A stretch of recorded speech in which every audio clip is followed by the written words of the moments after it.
Hey everybody, it's Chris. This is another Lazy Chucker Disc Golf review brought to you by the Hazy Shade in Dayton, Ohio. Thank you yet again to them for the support this year in making all these reviews possible. Today we're going to be looking at the MVP Discs Tesla. This is only a book about Tesla, one of the several I have in my house. He is one of my favorite historical figures / inventors. If you've never read about him, his work with electricity still impacts us today with AC current.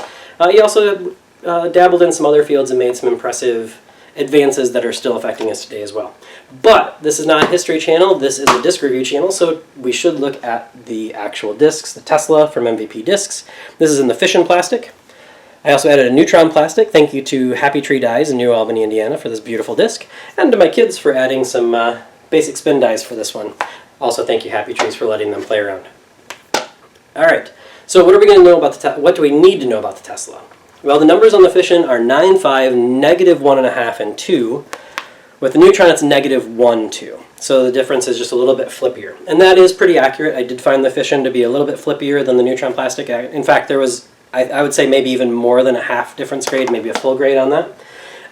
But if you listen to my proxy review or anything I've said about MVP on these reviews, I think MVP and Axiom's fade or turn and fade numbers tend to be a little bit different than groups like Dynamic or Innova. So if it has a turn number of -1, I'm actually going to bump that up and just expect a 0, and that seems to be consistent so far with my reviews. That could change, that is just my opinion, but so far that seems to be pretty accurate. If it says -1, I'm expecting neutral, 0. If it says -2, I'm expecting maybe a little bit of turn, etc. Fade I also tend to change. If it says 2, I'm expecting 2.5 to 3, and I found that to be pretty accurate with this. I got the Fission Tesla first. It's 9.5, -1.5, 2. First time I threw it, I was expecting an escape-like flight because the numbers are very escape-ish, but instead it was pretty flat on the throw and faded pretty hard. So when I bumped the numbers, I thought, okay, instead of escape, let's try Getaway. I pulled out a hybrid Getaway, one of the early runs of hybrid Getaway, not hybrid X, just regular hybrid, and that comparison became almost immediately accurate. This is a 9.5, -0.53, according to Dynamic Discs, and these flights were very similar. I could expect both of them to flip up to flat and fade. I could get, especially after the Tesla broke in a little bit, I could get them to turn and still have that reliable fade, but they were going to have that reliable fade even if I cranked them over. I could expect them to come out. Forehands are going to see very similar results as well. Now when I added the Neutron, it was more overstable. It's more overstable than the hybrid Getaway. It's probably, I don't know how to describe it. It's just a little bit straighter disc. In fact, I really enjoyed it because of that. It's a disc that I like to flex out. Like if I have to go around a corner and still expect fade, I could rely on it. It gets more distance than a super overstable disc like a Firebird or a Fireball, which we're going to talk about in a future review.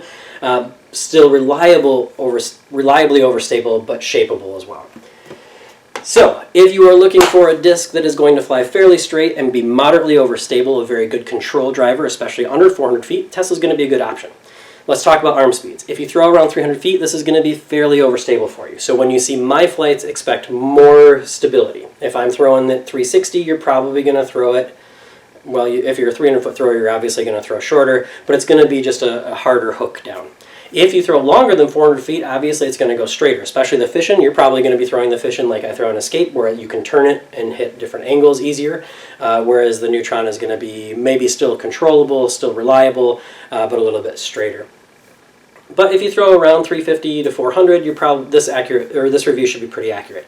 I should say that during the review, my hands have been starting to feel better because of climbing. So through the process, I was actually throwing the Tesla better and better. I started out only being able to throw the Neutron Tesla around 330. Now I'm throwing about 360. Yay, better working hands. So take that into account, and I've tried to actually account for that in the review as well. But again, throwing about 400 feet, I was getting about 370 out of these Teslas. Pretty reliable. Fission is going to flip out a little bit, especially if you turn it over. If you put off-axis torque, it's going to turn out but still reliably fade, whereas the Neutron wants to flip up and fade a little bit faster. A really fun disc to throw, named after one of my favorite inventors of all time, so I definitely had to give it a shot. Yeah, if you have any questions or comments, please put them below. Otherwise, we'll go to the field so you can see it thrown, and then to the course as well. As always, thanks for watching. Go Tigers. Going to wing comparisons, you can see the dome on the Fission versus the flat top of the Neutron. Compared to the loose X Escape, which was going to be my first comparison disc, it was fairly close because it's a more overstable version of the Escape. Pretty close wing profile, but the Getaway here, that's a very similar look and feel in the hand between these two discs. So out to the field, here's the Fission about 70%. You can see just a little bit of hyzer put on it. It's just going to loop out to the right, fade decently, about 310 feet. Compare that to the Neutron. Neutron, the same speed.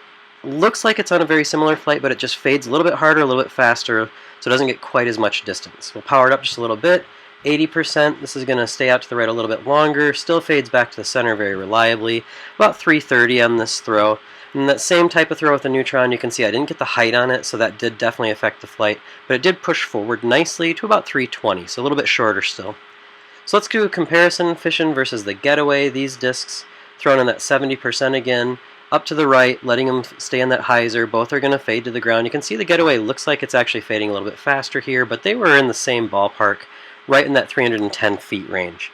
And then let's compare that Neutron versus the Getaway. The Neutron Tesla was actually thrown a little bit flatter, but you're going to see when it starts to fade, even though the Getaway has already started fading at this point, the Neutron just starts to go down to the ground fast. It's going to be a little bit shorter than the Getaway because of that overstability. Here's that Fission versus the Getaway comparison again. The Getaway was turned over just a little bit harder. You can see how both discs are working to the right. Both are going to fade back, and this is going to be in that 350-ish range, maybe 360 range. Here's a forehand comparison. I tried to throw these as evenly as possible. My forehand is definitely not very good. You can see the Neutron's more overstable. It's going to fade in front of those trees, whereas the Fission actually gets to the basket. Made it a little bit easier on the forehand for me with the Fission.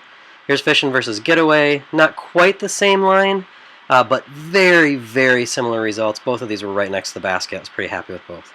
The Diamondback is from Mint Discs, and I got it in, and the numbers were kind of close to the Fission Getaway, or Tesla, I'm sorry. So I decided to throw it and see what would happen, and I found these flights to actually be pretty similar. The Diamondback wasn't on quite as high a line as the Fission, but you can see the results were in the same ballpark. And then Fission versus Getaway. Again, I didn't get the Getaway quite as high, and it was a little more hyzered, so you're going to see it go left of the camera here, whereas the Fission is the same throw as before. Yeah, good comparison. Again, these discs are pretty similar on that big hyzer. Thrown flat, this basket is about 360 feet out there. You can see I turned the Getaway harder. It's drifting hard right, whereas the Fission is actually working really nicely. This is the flex I wanted out of it, but it catches those branches. I thought I had this basket parked for the first time right up until I clipped those branches. Both of those discs probably would have gotten near the circle, but both of them hit the tree instead. And here is a line on these discs without that last guard tree. I didn't work them quite as well to the right. You can see the Getaway again drifts just a little bit more. Both are going to come back left of center and be in that 360-foot range again. Here's the Neutron versus the Fission. Now, I did crank this Neutron over much harder than the Fission. The Fission was thrown intentionally to flex. The Neutron was put on off-axis torque to actually turn it over intentionally. So the Neutron looks like it didn't go as far left, but that's purely because of the turn I put on it. One more turn in the woods. You can see the Fission and the Getaway again. I turned the Getaway. I put a better line on the Getaway on this, and that's why it's going to go farther up the path. But both of these discs work right with that slight turn and get me into a good scoring position on this hole. And here's the Neutron by itself because it was so much different. I put about the same amount of move on this one as I did on the Fission, and it stands up and just starts going left from there. It was way left and shorter of the other two. I just didn't get as good a move on it, and it's more overstable. So in review, the Fission Tesla is a very workable 9-speed control driver, very comparable to a Getaway or maybe a Thunderbird from Innova. In the Neutron plastic, I think it's a little bit more overstable, maybe closer to a PD from Discmania, just that little more overstability. Please check out my sponsors, Hazy Shade. They've got all these Tesla available as option. You can see my code there. And they have the OTB drop that might still be available, so make sure to check that out. As always, thanks for watching.